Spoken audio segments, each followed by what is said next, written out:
Lectura del Santo Evangelio según San Mateo. La generación de Jesucristo fue de esta manera.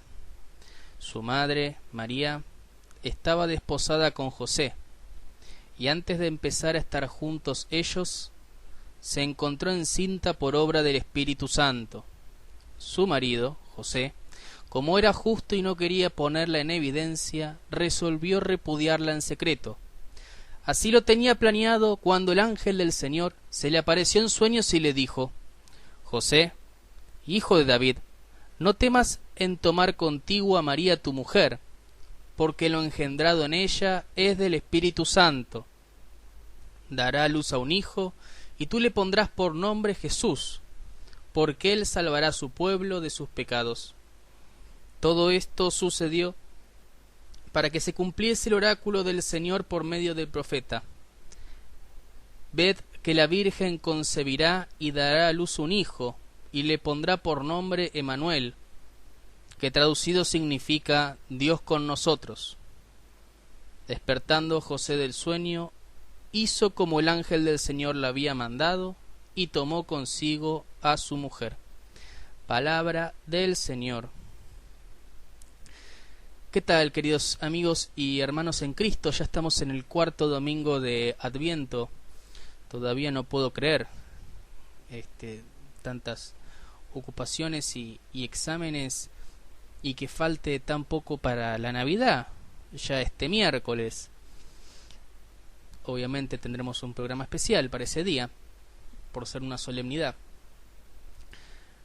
Pero hoy el Señor nos invita a contemplar el misterio, no solamente de la encarnación del Hijo, sino de la vida y obra de un santo, San José Obrero, el padre adoptivo de Jesucristo. El Evangelio de Mateo se presupone de que fue escrito entre el año 75 y 80 en alguna región de Siria, a judíos conversos al cristianismo, o al menos a personas que tienen una fuerte tradición judaica. Y el protagonista principal en el Evangelio de Mateo es José, en los primeros 2 capítulos. El Señor siempre le habla a José. No hay una anunciación a María como aparece en Lucas. En Lucas la gran protagonista de la infancia de Jesús, podemos decir así, es María. En Mateo no. En Mateo tiene una palabra justa en un momento, cuando los reyes se acercan a María, que demuestra su dimensión de reina, de realeza. Pero supongo que eso lo hablaremos cuando sea el momento de la Epifanía. Luego de haber dado la lista de la ascendencia de Jesús, o la descendencia de Abraham, hasta llegar a José, la descendencia es de José, la descendencia no es de Jesús. Por eso enseguida, luego de toda esa Toledot, genealogía que va desde Abraham a José, Mateo tiene que explicar por qué Jesús es el Mesías. Entonces pone este extracto del Evangelio que acabamos de escuchar en el capítulo 1, versículo 18-24, porque hasta ahí, hasta la genealogía, el Mesías vendría a ser José, no Jesús. Si prestan atención en la genealogía, termina en José, no en Jesús. Entonces, además, en esa genealogía hay 3 personas fundamentales: Abraham, típico ejemplo judío, si lo hay, de una fe que lo lleva, que estando bien y en una estabilidad en Ur, ciudad de Ur de los caldeos, el Señor le dice: no, andá hacia Canaán. Abraham, en vez de decirle estás loco, obedece, que es lo que nosotros tenemos que hacer. Muchas veces decimos al Señor, no, estás loco, estoy bien acá. No, fe en movimiento, eso es Abraham, el padre en la fe para nosotros cristianos, el padre para los judíos. Abraham significa justamente nuestro padre, y Abraham, padre de todos. Luego está David, por el cual se ve la realeza de Cristo. De la descendencia de David serán los reyes de Israel hasta el exilio babilónico, porque era un cargo hereditario, así como los sacerdotes tenían que venir de Leví. Por eso tanto Moisés como Aarón dicen que son hijos de Leví, y lo mismo pasa con los sumos sacerdotes. Los profetas no es hereditario, sino que es seleccionado, pero la realeza en Israel viene de descendencia davídica. Y bueno, y la tercera persona importante es José, quien va a ser el padre adoptivo de Jesús, y por lo tanto, como toma como mujer a María y el grupo familiar son propiedad de José. Suena horrible la palabra propiedad, pero en la mentalidad judía era así. Los únicos que tenían derecho eran los hombres, no las mujeres. Por eso dentro de José hay dos grandes tradiciones. Una que aparece en un texto apócrifo, que según dicen en Nicea estuvo cerca de entrar en el canon, pero después se decidió que no, llamado el protoevangelio de Santiago. Allí, aparte de dar los nombres de los padres de María, Joaquín y Ana, dice de que José era un hombre viudo que tenía hijos, y como María queda huérfana porque de joven se le mueren los padres, y no teniendo ningún varón al cual tenerla legalmente, o sea, era una mujer sin derechos. Así de machista era la sociedad judía. Se lo dan a este hombre ya grande, viudo, llamado José. Entonces la desposa no para tener hijos, sino para que tuviese María una cobertura legal. Esa es una línea de la tradición por la cual, en definitiva, lo que buscaba era explicar por qué María era virgen y puede dar a luz, y por qué están los hermanos de Jesús siendo María virgen, cosa que ya se tenía desde los primeros siglos. El protoevangelio de Santiago es muy pegado a la vida de Jesús. A los pocos años había que explicar por qué Jesús tenía hermanos siendo su madre virgen. Entonces dice, bueno, en definitiva son mitad hermanos, son hijos de José, bastante crueles, por cierto, pero bueno, era una explicación de por qué Jesús tenía hermanos y por qué era un matrimonio casto, en definitiva. La otra teoría en vertiente de José es que era un hombre, un trabajador, que bueno, era más grande que María, porque se presupone de que para cuando Jesús es adulto ya no aparece más en el Evangelio, por lo tanto se presupone de que está muerto. Entonces un poco más grande que María, que le enseña su oficio, estrictamente hablando, de albañil. Hay algunas traducciones que lo tiran más hacia herrero, hay otras que lo tiran más hacia carpintero. Quedó bien popularizado el tema del carpintero, pero a decir verdad era un albañil. Queda más romántico carpintero, ¿no? Sí, bueno, pero un albañil. Una clase, o sea, no era un empresario, como un albañil como hoy en día, en definitiva, ¿no? para un judío no era de los trabajos más, no sé cómo decirlo, de los trabajos más populares, de los trabajos mejor vistos, en definitiva. Por eso le dicen, este no es el hijo del carpintero, cuando está Jesús en la sinagoga de Nazaret. José, bueno, los judíos se dedicaban más al tema del comercio, le interesaba más eso, y de parte se llevaba más plata. Y esta persona, José, era un albañil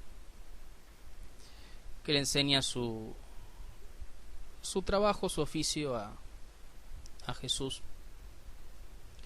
Bueno, pero sacando las dos teorías objetables, no tiene por qué ser algunas las dos ciertas, centrémonos en José desde el punto de vista propio del Evangelio de Mateo, que es quien lo nombra en definitiva.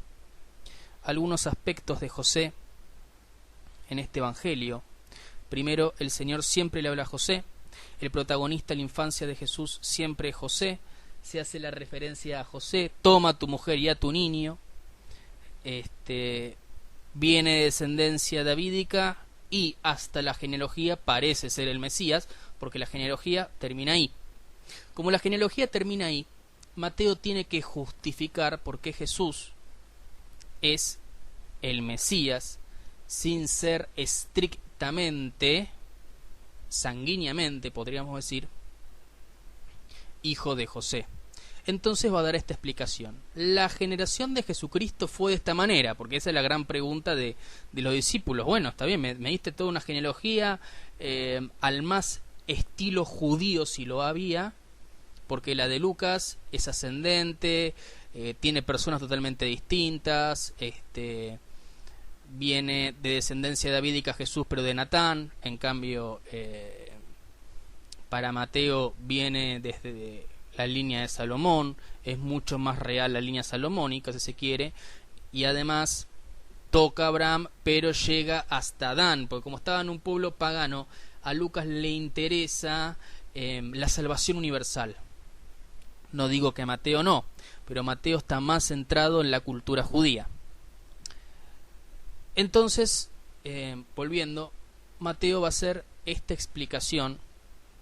Además, la genealogía tiene unas cosas muy interesantes para ver, pero como no es el texto que tocó hoy, vamos a centrarnos en esto. Su madre, la madre de Jesús, María, estaba desposada con José. Creo que es la primera vez que aparece María en todo el Evangelio. Desposada, comprometida, en definitiva no estaba casada. Antes de empezar a estar juntos ellos, antes de casarse, se encontró encinta por obra del Espíritu Santo. Bien. Primero, no habla de una anunciación del ángel. Si nos basamos solamente en este texto, María queda embarazada y ella no tiene idea por qué. Y otra cosa interesante que dice junto con el Evangelio de Lucas es que es encinta por la tercera persona de la Trinidad, por el Espíritu Santo. Y si uno le pregunta a un judío qué o quién es el Espíritu Santo, va a pensar que algo tiene que ver con Dios y con el Espíritu de Dios, pero sin duda de que no va a tener la respuesta nuestra de, bueno, es la tercera persona, la Trinidad, la expiación pasiva, el amor contemplativo que hace persona, relación subsistente y demás, explicación dogmática, si se quiere. Por lo tanto, demuestra de que esto está hablando ya cristianos. Espíritu Santo es algo propiamente cristiano. Sigo, versículo 19. Su marido José, como era justo y no quería poner en evidencia, ¿qué significa esto? José no tiene idea de por qué está embarazada, pero se da cuenta de que está embarazada, resolvió repudiarla en secreto. Acá hay dos cosas fundamentales. La primera es una contradicción.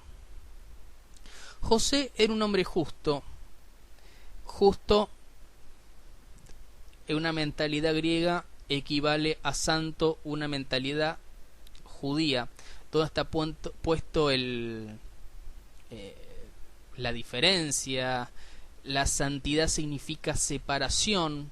Uno está separado del mundo y está con Dios, y Dios es el más santo porque Dios no tiene nada que ver con el mundo. Esa es la noción de santidad judía. En la Biblia de los 70, la Biblia griega, donde Mateo toma, usa el Antiguo Testamento a raíz de ella, usa la palabra justicia en vez de santidad, porque como a los griegos le interesaba cumplir la ley, y el buen ciudadano era que cumplía la ley, usa la palabra justicia, en vez de hacer referencia a una ley de una polis, hace referencia a la ley de los mandamientos. El hombre justo es aquel que cumple la ley mosaica perfectamente, podríamos decir. Entonces, María queda embarazada por el Espíritu Santo. Ni María ni José saben por qué está embarazada. José dice, como es un hombre justo, subrayar esta palabra, decide repudiarla en secreto, o sea, se va. Si fuese un hombre justo estrictamente, o sea, si hubiese cumplido la ley de Moisés a rajatabla, la justicia hubiese pasado por denunciarla y que muera apedreada, porque en definitiva José no era el padre de ese hijo. Entonces acá la justicia no está referida a cumplir la ley del Señor, o también la palabra justicia cuando hace referencia a un juez. El juez no es aquel que castiga al malo, sino que salva al bueno. Estas son las dos vertientes de la justicia. Justicia como el defensor de aquella persona que hace bien las cosas, del inocente. Por eso habla la justicia del Señor, la justicia del Señor. La justicia del Señor se referencia a eso. El Señor es el que salva al bueno y que castiga al malo, pero sobre todo el que salva al bueno. José, hombre justo, desobedece la ley de Moisés. Parece contradictorio. Acá Mateo está tomando un sentido muchísimo más profundo. La justicia no pasa por cumplir a rajatabla la ley de Moisés. La justicia pasa por hacer la voluntad de Dios. José cumple la voluntad de Dios y decide no denunciarla. Decide no denunciarla, no ponerla en evidencia. Entonces la repudia en secreto. ¿Qué significa esto? Se va. ¿Para qué se va?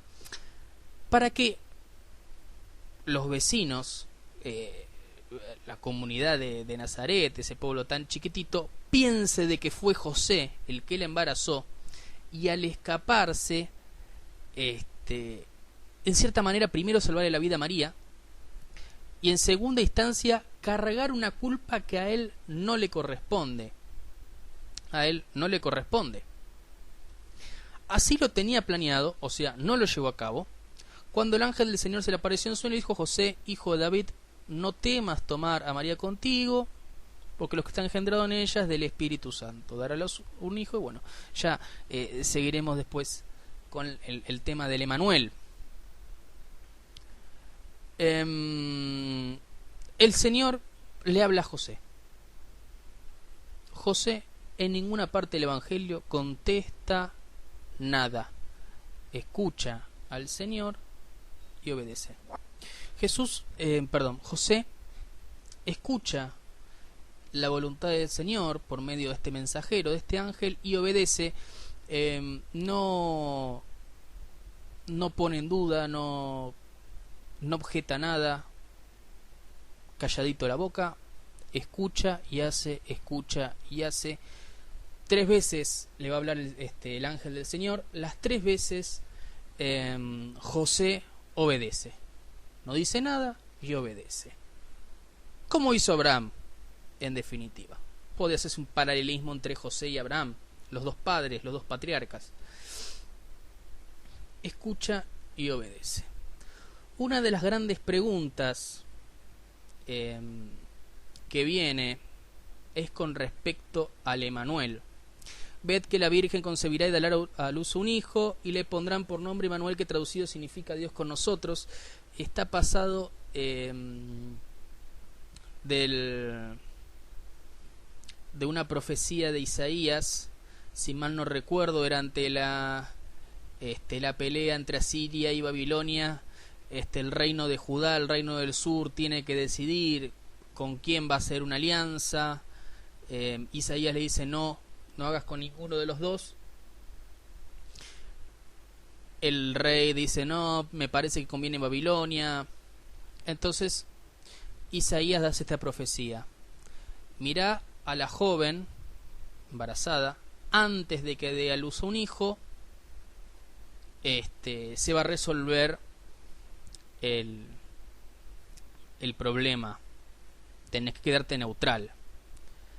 Será llamado Emmanuel, porque salvará a su pueblo. Será llamado Salvador, porque va a salvar. Sería un paralelismo de hoy en día. El rey no hizo caso, dio caso omiso, se alía con Babilonia, y al poco tiempo después Babilonia conquista. Primero no destruye el templo, se rebelan, destruyen el templo, exilio. Bueno, ya conocemos todo la historia. En el texto hebreo usa la palabra joven, o mejor dicho, no casada. La Biblia de los 70 lo tradujo a virgen. Cosas semejantes, cosas no iguales. No es lo mismo una doncella, una joven. Una doncella tenía que ver con la virginidad también en parte. No es lo mismo una chica joven, no casada, que va a dar a luz, que una virgen. Mateo, y esta es la prueba irrefutable de que el Nuevo Testamento se basa en el Antiguo Testamento de los 70, es esta: usa la palabra virgen. Tanto Mateo como Lucas usan la palabra virgen. La tradición quedó la palabra virgen. Revelación mariana de Lourdes: yo soy la Inmaculada Concepción. Revelación de Guadalupe: una mujer con cintas, o sea, encinta con peinado raya al medio, que para los aborígenes, los aztecas, eso significaba de que era virgen. Ahí se ve la teología de la Virgen embarazada en revelaciones marianas. Eso es para poquito la precisión en cuanto a la palabra: es usar joven, usar virgen. Bueno, usamos virgen. Si bien el texto primordial no usaba eso, la interpretación de los 70, la interpretación cristiana, es virgen. Que traducido significa Dios con nosotros. ¿Por qué se llama Jesús y no se llama Emmanuel? El nombre judío no hace referencia a la persona, sino al título. Dios siempre termina cambiando el nombre. De Abraham a Abraham, de Jacob a Israel, etcétera. De María que Joritomere, la llena de gracia. Jesús va a tomar este nombre de Manuel al momento de ascender. He aquí que yo estaré con ustedes, Dios con nosotros, hasta el fin de los tiempos, Mateo 28. Y Jesús va a ser el Salvador. Jesús significa Dios salva, Yeshua, y Yeshua significa eso. Versículo 24: despertado José del sueño, hizo como el ángel del Señor le había mandado, tomó consigo a su mujer. El Señor se le manifiesta en sueños a José. Siempre me hace acordar a José, el hijo de Jacob, el más chico, que también tenía la habilidad de interpretar los sueños. En los sueños habla el Señor, como también le hizo el Señor a Samuel. Es la historia de José, nuestro patriarca, nuestro ejemplo de trabajador, ejemplo de obediencia, ejemplo de humildad, ejemplo de servicio y de ponerse en acción uno como debería ser, sin chitar al Señor, sin decir nada. No sé ustedes, por lo menos a mí me pasa, de que cuando hago la voluntad del Señor, ese señor tiene que pelear bastante. Parece más la pelea de Jacob con el ángel, ¿no? Queridos amigos y hermanos, estamos muy cerca, demasiado cerca de la Navidad, el Señor que está a punto de nacer en nuestros corazones. Nosotros no tenemos nada más que un pesebre, un lugar horrible para un parto. ¿Ustedes darían a luz o se curarían una herida sangrante muy profunda en medio de un corral con olor de los animales, con poca higiene? El pesebre queda muy lindo, pero los quiero ver ahí, ¿no? Quizás el 25, no sé qué lectura va a tocar, pero voy a hablar un poco del pesebre. Me parece una buena idea. Queridos amigos y hermanos en Cristo, que Dios los bendiga. Preparemos el corazón para que venga. Sigamos y tomemos de ejemplo a José. Y que podamos, nuestra vida pueda ser una ofrenda al Señor y hacer siempre y en todo momento la voluntad del Señor. Que Dios los bendiga y los guarde. Se despide Federico Giunta, Pax Tecum 88. Gracias y chao.